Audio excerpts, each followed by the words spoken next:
후보자님 오전에 그 입틀막 거기에서 후보자님이 한 장면 제가 사진으로 보였는데 한번 동영상 한번 반복해서 몇 번 보시죠. 이거 보면은 저는 이것이야말로 폭행으로 보이는데 한번 봅시다. 그 저기 나오잖아요. 중간에 저기 어떻게 저 스피드 그리고 그 3m 떨어진 게 아니라 바로 1m 한 50cm예요.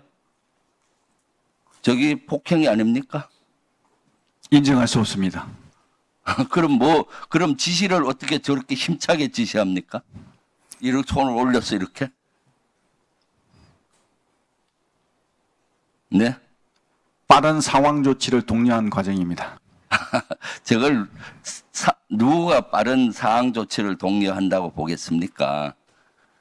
그리고 저렇게 됨으로써 대통령은 결론적으로 독재 이미지가 생긴 거고 반민주주의적인 형태다. 민주주의가 후퇴했다라고 보여져요. 여기에 대해서 사과할 의향은 없습니까? 없습니다.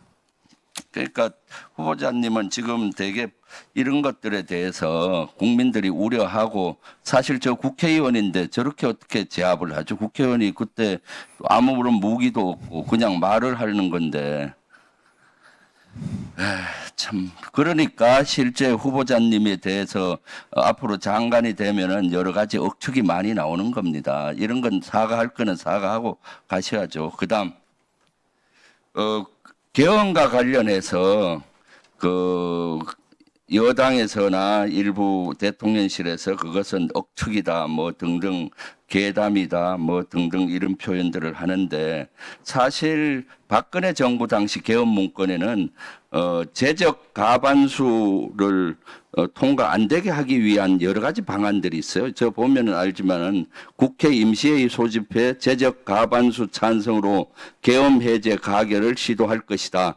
정확히 사항을 본 거죠. 현 국회는 여소야대 정국으로 의결 정족수 충족이 되기 때문에 계엄 해제가 가능하다. 그때 사항이나 지금 사항이 비슷하죠. 당정 협의를 통해 국회의원을 설득 및 계엄 해제권, 직권상정 원천 차단하고 또 하나의 방안은 국회의원을 대상으로 현행범으로 몰아서 사법 처리로 의결 정적수 미달을 유도하겠다. 어떻게 유도하느냐? 계엄사령부가 계엄령을 선포하면 집회 시위 이런 지침을 내립니다. 그래서 집회 시위 금지 및 반정부 정치활동 금지 포고령을 선포하고 위반 시 구속 수사 등 엄정 처리 경고문 발표 이렇게 하게 한다는 거죠. 사실 계엄령이 발동되면 당연히 야당이나 우리 시민들은 여기에 대해서 시위든 여러 가지 형태를 할 텐데 이런 포고령을 내려서 구속시키든가 구금시키든가 이러한 안들이 있기 때문에 사실은 여당에서 주장하는 과반수 찬성 가능한데 왜 그러냐. 계엄 정도 하려면 이 정도 각오하고 하겠죠. 사실은. 감옥 갈 각오를 해야 되는데 반면에 그러기 때문에 감옥 안 가려면 이 정도 각오를 해야 되는 거고 지금이 비상식적이죠. 그러니까 계엄을 건의하는 대상자가 행안부 장관하고 국방부 장관이잖아요. 네. 건의의 주체 두 분도 중앙고로 지금 채워진 것이고 시행의 핵심 키맨이 누굽니까? 국방부 장관하고 계엄사령관하고 그다음에 합수본부장 아니겠습니까? 그렇잖아요. 뭐 군수내부도 있습니다. 네. 군수내부 그리고 저기 우측에 보면은 군수내부라고 하는데 계엄이 이런 것들이 비밀로 유지돼야 된다. 비밀이 누설되면은 시민에 의한 계엄군 진입 차단이 돼서 계엄 성패가 직결될 것이다. 핵심 인물은 여기 보면은 기무사령관, 합참의장, 육군총장은 이젠 해당이 없을 거예요. 합참차장이 포스터니까 뭐 특전사, 수방사 요 핵심이잖아요. 그렇기 때문에 국민적인 우려를 놓는 겁니다.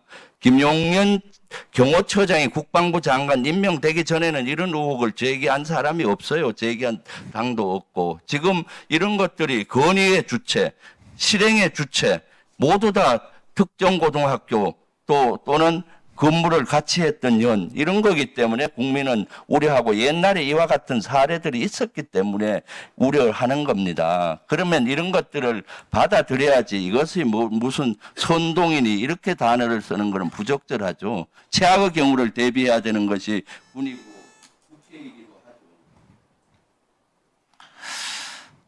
네.